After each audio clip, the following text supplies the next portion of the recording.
We are going to look at classification of animals.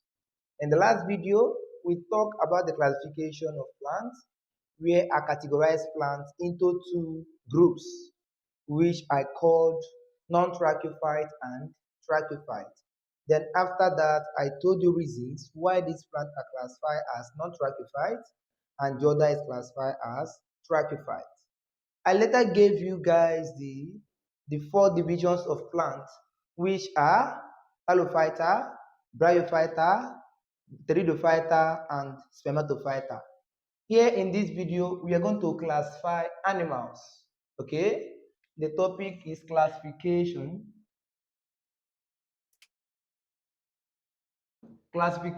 of animals. Okay?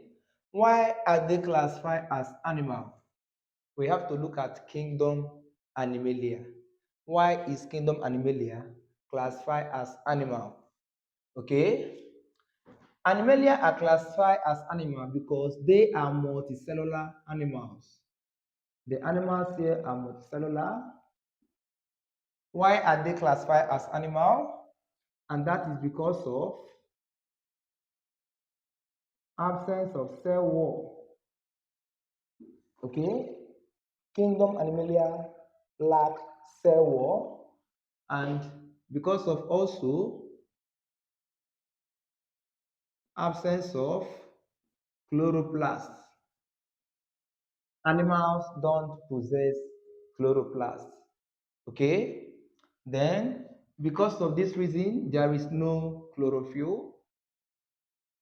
There is no chlorophyll, and animal cannot photosynthesize.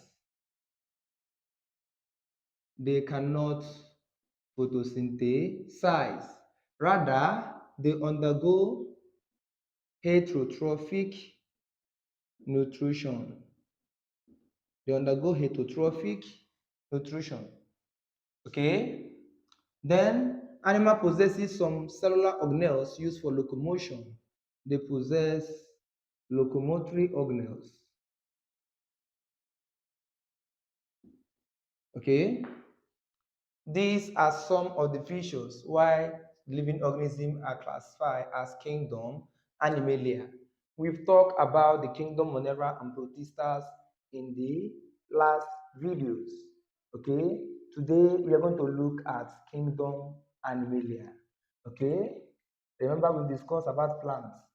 Okay, I've told you this before. We discussed about plants. So today we are going to look at animals. So kingdom Animalia, which are known as animal, are categorized into two. We have them here as vertebrata and invertebrata. Okay? Vertebrata are classified into 5 classes. Okay? We have the 5 classes of the vertebrata. Vertebrata are those animals that possess the backbone. The backbone, that present of backbone is why these animals are classified as vertebrata. Then we have 5 classes of these animals with backbone. Number 1 here is species. Number 2 here is amphibian. Number 3 is reptilia.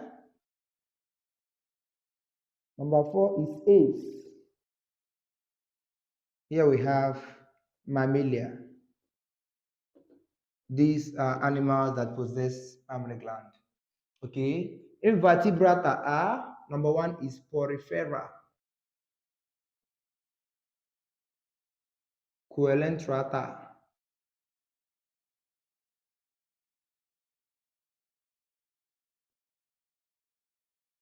platyhelminths,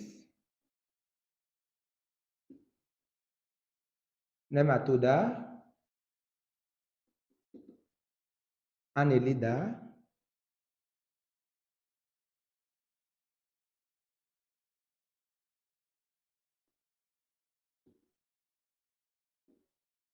arthropoda,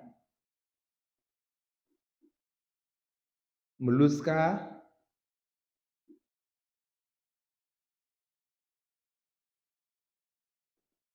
and echinodermata. These are the 8 phylums of invertebrates. Okay, we are going to talk about these invertebrates in this video. This is what we're going to look at today. Reasons why the organisms are categorized into these different phylums of classification. We're going to start with phylum Porifera.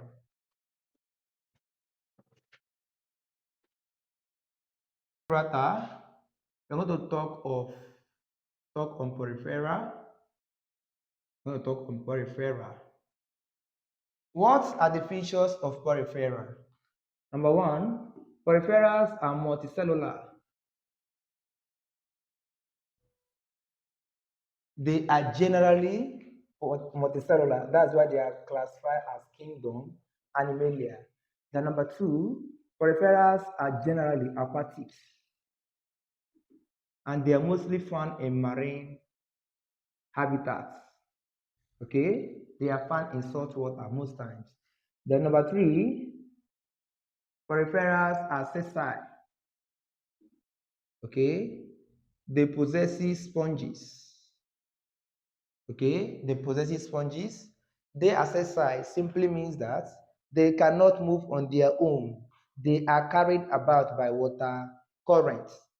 Okay. Now, what are the examples of phylum Porifera? Porifera's examples of Poriferas are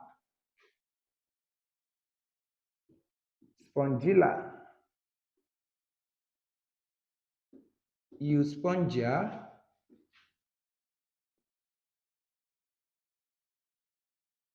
Sinucoid, and Leucosolenia. We have some other examples. These are the examples we have for now for Poriferas. Okay, examples of Poriferas include Spongira, Euspongia, Syconoid. This is Syconoid. Okay, Spongilla, Euspongia, Syconoid, and Leucosolenia. These are examples of phylum Porifera. The next we're going to look at now is Coelenterata. Phylum Coelenterata.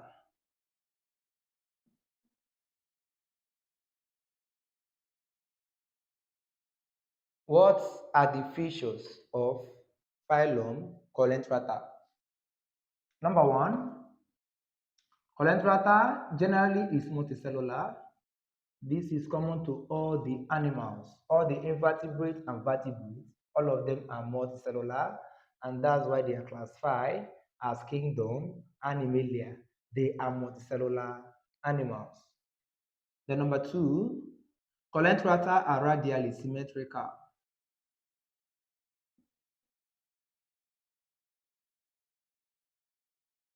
Coelenterata are radially symmetrical, and this is because of the shape. It has star shape. Okay. Number three, Coelenterata here, they have mouths. They have mouths. They have only one opening to their outside word. That means there is no anus. They have only one opening to their outside word.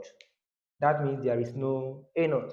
And because of that reason, you say they exhibit incomplete digestive system. Because it is only one opening they have, they possess incomplete digestive system. The number four, Coelenterata here, they are diploblastic,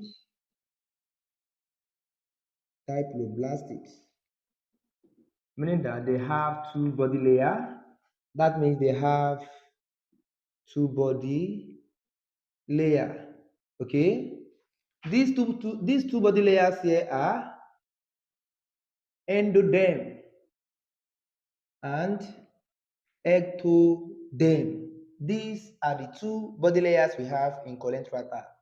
Okay, and because of that, they are known as diploblastic. And these two layers here are separated by a featureless layer known as mesoglae. Known as mesoglae. Okay.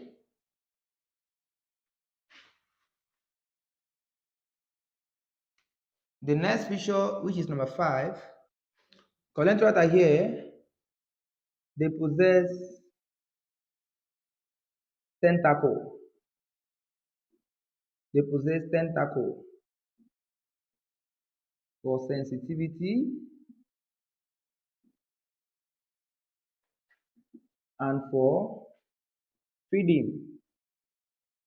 They possess tentacle for sensitivity. They possess tentacle for sensitivity and for feeding, because at the tentacle we have this structure known as nematocysts.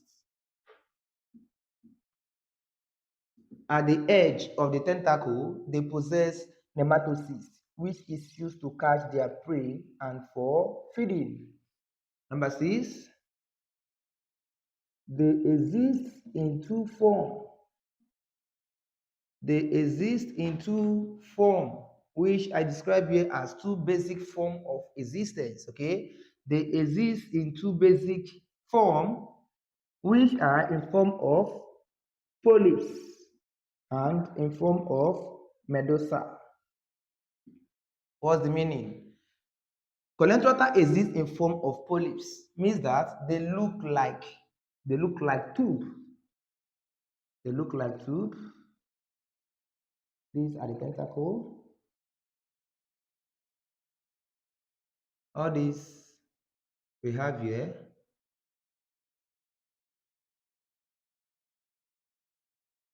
are the nematocysts. Then this is the mouth.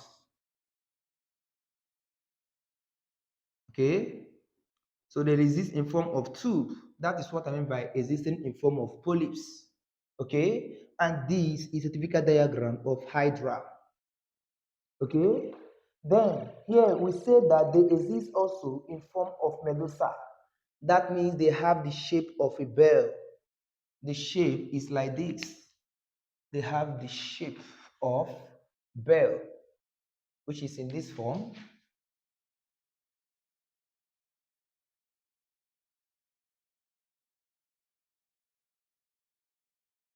And this is how jellyfish looks like. Okay, now what are the examples of this colentrata? Before we move into that, we are going to look at one of the important features. These colentrata here are aqualomates. This is very important, please. They are aqualomates. That means there is no true body cavity. They don't have true body cavity. Rather, they possess a featureless cavity. They possess a featureless. They possess a featureless cavity known as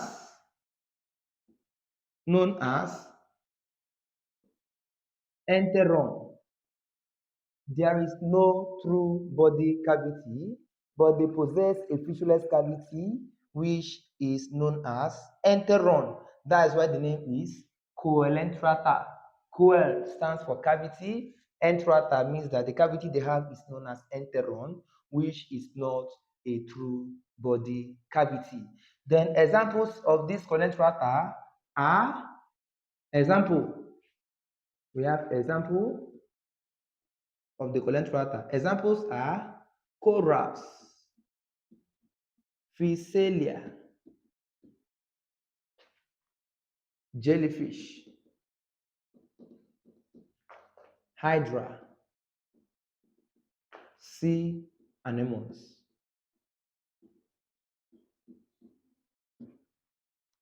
Okay, these are example of coletrata. Okay, the next we are going to look at is platyhelminths. Let's look at platyhelminths, which are known as flatworms.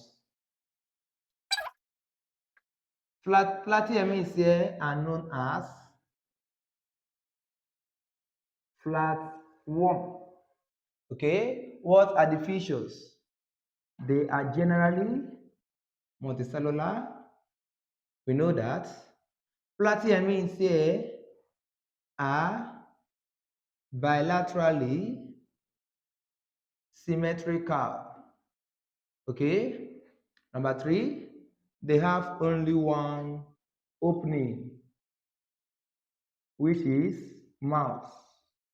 That means they don't have anus. They have only one opening to the outside world, which is mouth, because of the absence of anus. Okay. Number three. Okay. Number four. Platyhelminths here are triploblastic. They are triploblastic, meaning that they have three body layers. Okay, they have three body layers, and these three body layers are endoderm, mesoderm, and ectoderm. These are the three body layers. Okay, number five, there is no true body cavity. Okay, because they are flat in nature. Okay, they don't possess true body cavity, and for that reason, platyhelminths here are aqualomates. They are aqualomates. There is no true body cavity. Okay, they are triploblastic. They have one opening to the outside world. Okay, they are bilaterally symmetrical. Okay, now what are the examples of these platyhelminths? Platyhelminths, before we move into the example now, listen. Some, okay, let's say most are parasitic. Example are liver fluke, and tapeworm. These are the parasitic platyhelminths, flatworms. They are liver fluke and tapeworm. We have two species of tapeworm in JAMB past question. These are Taenia solium and Taenia saginata. Okay, remember, man is the primary host of tapeworm. I don't know if you have seen that in your exam past question. Man is the primary host of tapeworm, but these two species of tapeworm are listed on the whiteboard now here are the ones found in pig is Taenia solium, the one found in cow is Taenia saginata. This is found in cow and this is found in pig. Okay, then few are free living. Few are free living, and that is planaria. Planaria here is free living. Okay. Now, the next we are going to look at now is nematode. But before we move into nematode, I would like to give you the diagram of tapeworm because you are going to see that in your exam. Please don't play with diagram in biology. Okay? Look at the diagram.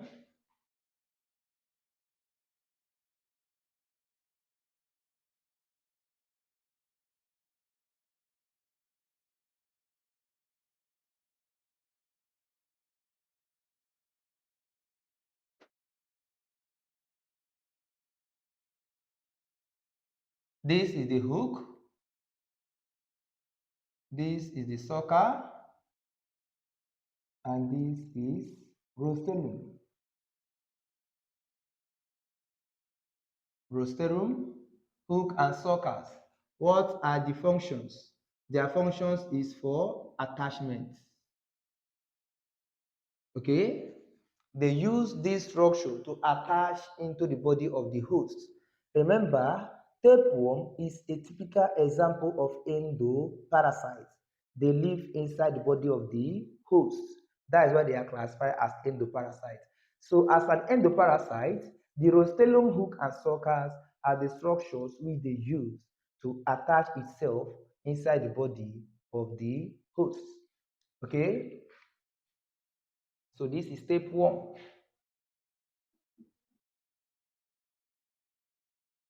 This is the typical diagram of tapeworm.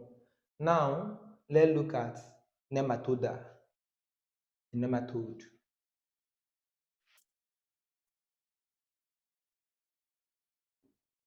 Nematoda here are known as roundworm. They are known as roundworm because of their shape. They are cylindrical in shape. Okay, one of the features, they are multicellular. I'm not going to list them here again because we know that all invertebrata, all animalias are multicellular animals. So we're going to face the major ones. Okay, the other ones are common. That multicellular is common to all of them. So here we're going to look at these. Nematode here are cylindrical in shape. They are cylindrical in shape. Number two, they are pointed at both ends. They are pointed at both ends. Look at the worm. It is cylindrical in shape and they are pointed at both ends. You can see here is pointed and this side here is pointed. So they are cylindrical in shape and they are pointed at both ends. Then number three, they possess mouth and anus. They have mouth and anus. Okay? They have mouth and anus. That means they possess complete digestive system. Number three, they possess false body cavity. On that note, they are known as pseudocoalomates. They possess false body cavity. That means their body cavity is not well developed. Okay, they are now referred to as false body cavity, which we know in biology as pseudocoalomates. The number five, they are triploblastic. Okay, they are triploblastic. Number six, most are parasitic. Most are parasitic. Example, roundworm, hookworm,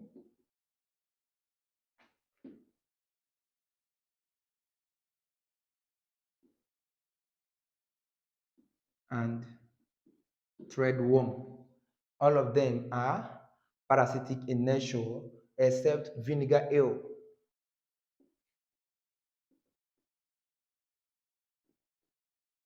Vinegar eel here is free living. Okay, it causes no harm. Okay, then after nematoda, we are going to look at segmented worm. I hope you know that nematoda are not segmented. So now let's look at segmented worm at this side of the board. Okay, let me wipe everything off.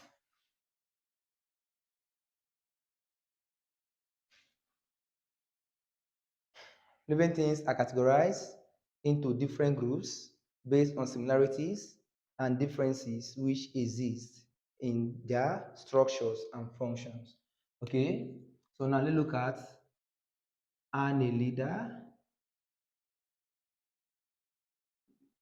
which is known as segmented worm. Okay, number one, they are segmented.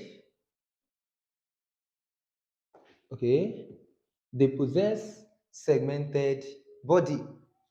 Okay, annelida here possess segmented body. Look at the annelida here. This is a typical diagram of annelida. They have segmented body, as we have here in the picture.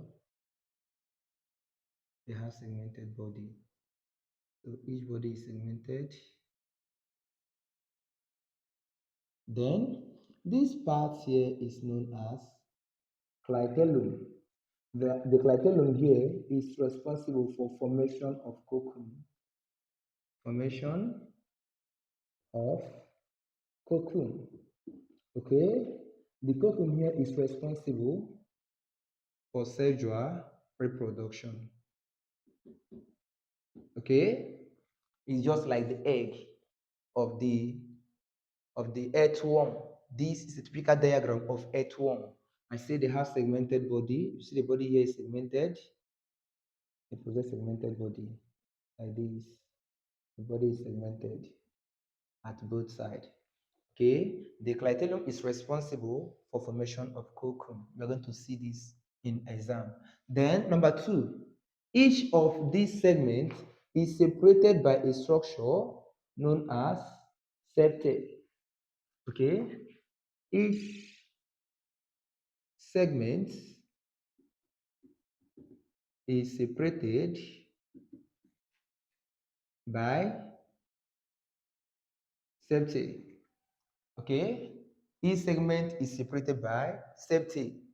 Okay, number three, they are triploblastic. Number four, they have mouths and anus. Number five, they have true body cavity. They have true body cavity. On that note, they are coalomates. Okay, they are coalomates. Okay, then they possess hydrostatic skeleton. They possess hydrostatic skeleton. Okay, then if you look at this earthworm, the earthworm feed on tiny stones or tiny sands, feed on tiny sands and tiny stones. These tiny sand and tiny stones are stored in their gizzard, okay, because they don't have teeth to break down their food. So they now feed on tiny sands and tiny stones as we have in bed. Okay, so they possess gizzard where these tiny sand and tiny stones are stored. Okay, and they are stored there in the gizzard because the gizzard is like the grinding stomach. Okay, it's responsible for grinding those food particles that cannot be broken down because of the absence of teeth. So the gizzard there functions as the teeth by storing the tiny sand and tiny stones they feed on. And these sand and the stones are what they use to break down the larger food molecules. Then examples of annelidas are, we have earthworm, we have leeches, we have hirudo, and we have tubeworm. All these are examples of phylum Annelida. The next we are going to look at now is Arthropoda. Okay, so we are going to look at Arthropoda. arthropoda. Okay. Number one, arthropoda possess segmented body, which is segmented into the head, chest, which is known as thorax, and abdomen.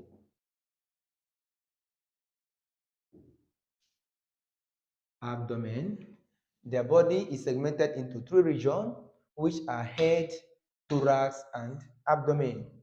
Okay. Number two, some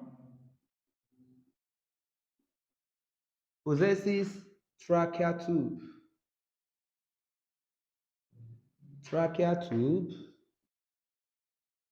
and spiracle for gaseous exchange, while some possesses gills for gaseous exchange. Okay. The one that possesses gills most times are aquatic arthropoda. The number three, they possess exoskeleton. They possesses exoskeleton. Okay. And the exoskeleton here comprises of chitin, which is a typical example of polysaccharide. Exoskeleton is the type of skeleton where the skeletal materials are located externally. Okay, the skeletal material are visible, like they are located external parts of the body. Okay, they are located externally. Then here, number four, they possess some possess antenna for sensitivity. Okay. Then why some don't? The number five, they possess segmented legs. They possess segmented legs. Okay. Something like insects have three pairs of legs. Arachnida has four pairs of legs, and arachnida have no antenna. Okay. Then some possesses 100 legs, something like centipede. Centipede has 100 legs, while some has many legs, which some textbook will describe as million legs. Are described as million legs because their legs are too many. Okay, and these ones are known as millipede. Okay, these ones are known as millipede. Then this centipede here possess poison claws. They possess poison claws. Here in millipede, there is no poison claws. Okay, they have no poison claws. This is very important for your exam. Okay, then arthropoda here is the largest phylum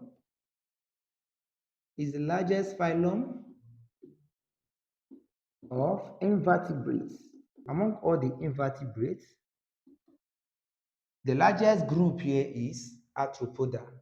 Okay, the arthropoda here is categorized into 5 or 4 classes. Okay, now let's look at classes of arthropoda. Let's look at classes of arthropoda. Number one is insecta. Number two is crustaceans. Number three is myriapoda. Number four is arachnida. Insecta, as we know, are insects. Okay, let's give example. I hope you are through with this side of the board. Okay, let's look at the example. Insects are butterfly, housefly, okay, mosquito, and some others. Then crustaceans here are generally aquatic. They are referred to as aquatic arthropod. Aquatic arthropod. That is arthropoda on the board. And they are very large in number. Okay. Examples of these crustaceans here are crayfish. Examples are crayfish, crab, prawn. Okay. The myriapoda here are classified into two. We have two basic examples here, and these are centipede and millipede. I told you earlier, centipede is so called. The word cent means 100, then pede means foot. So they have 100 legs. The millipede, the milli is for million, so they are said to have millions of legs. The legs are uncountable. That's why the name is millipede. The centipede has poison claws. I've said this before. Millipede has no poison claws. Okay. Then arachnida here, they have no antenna. They have no antenna, and they have four pairs of legs. They have four pairs of legs. Examples of arachnida are scorpion, spider, tick, and mites. All these are example of arachnida. Okay, at this level, we are through with phylum Arthropoda. Now, let's look at mollusca.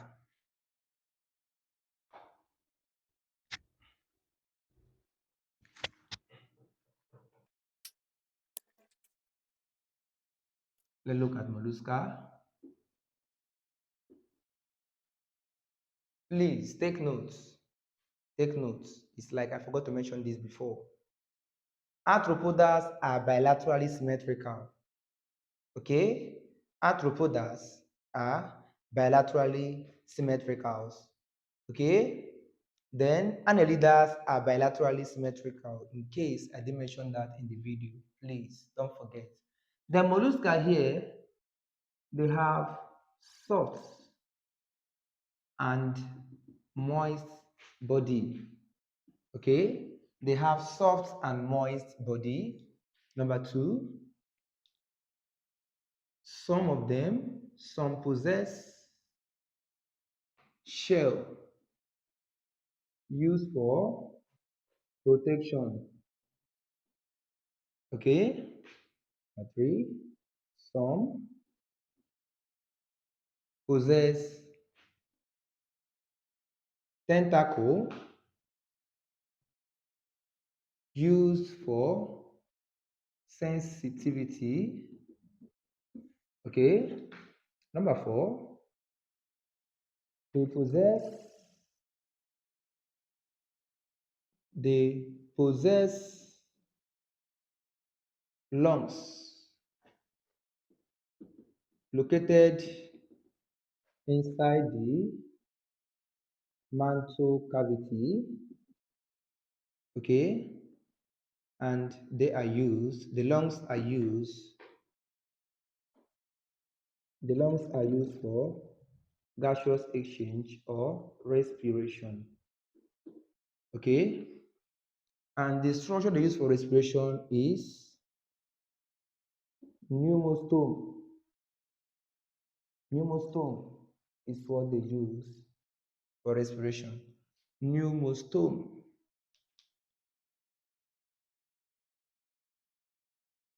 Okay. Then number 5, those that possesses shells, those with shell. I think I have to show it here. Those with shell, mollusca with shell are classified as gastropoda. Mollusca that possesses shell for protection, they are classified as gastropoda.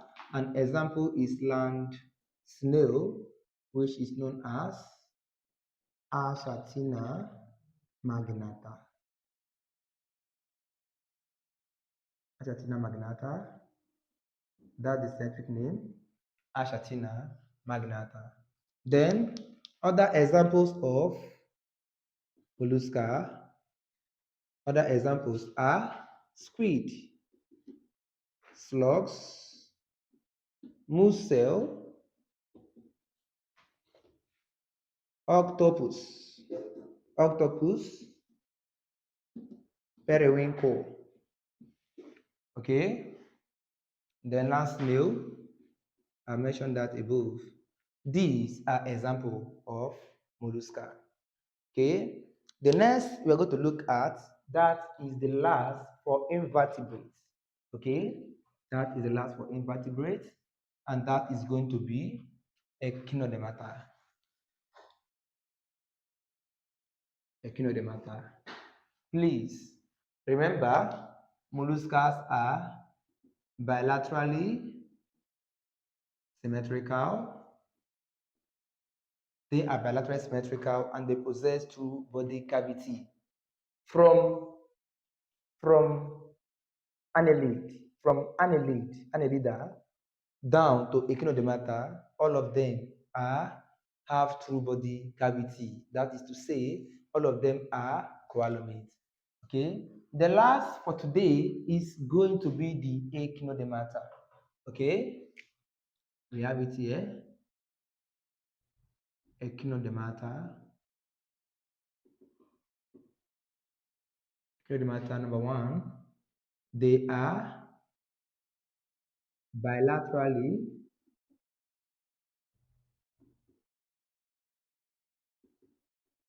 symmetrical at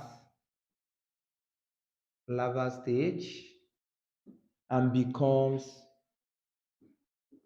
radially symmetrical at adult age. Okay. Number 2, they have no feet. That is, they have false feet. Okay. They have false feet. Number 3, they have star shaped. Okay. They have the shape of stars. Number 4, they possesses calcareous skeleton. They possesses calcareous skeleton. Number 5, they are found in marine habitats. They are found in marine habitats. That is saltwater habitats. Then examples are Bristol star, starfish, and sea urchins. Okay, examples are Bristol star, starfish, then sea urchins. We have so many other examples. Okay, so this is all about the features of echinodermata and their example. Okay, this is all we have for now. Thank you and God bless you. Please don't forget to subscribe to our channel. We have more videos coming up.